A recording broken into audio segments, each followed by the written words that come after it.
कोरबा जिला में गेवरा रोड तक यात्री ट्रेन परिचालन ला लेके पैदल यात्रा शुरू हुई। कोयलांचल क्षेत्र के सैकड़ों लोगन पैदल यात्रा में शामिल हुई। सब्बो लोगन रेलवे के खिलाफ नाराबाजी और प्रदर्शन करीन।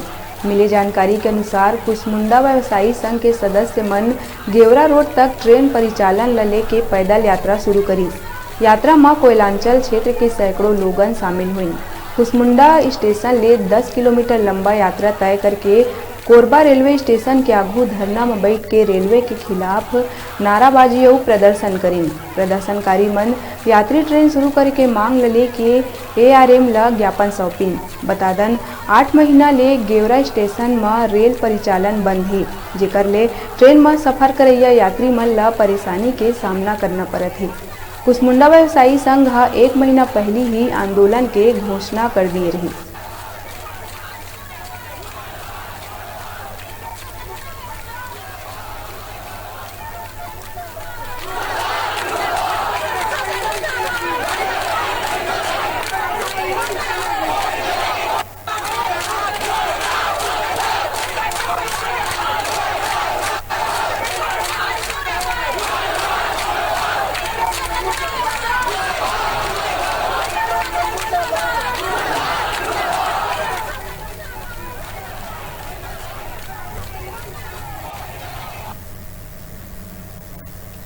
प्रदेश के आउ खबर के साथ फिर मिलबो, तब तक दिखत रहा न्यूज़ 36।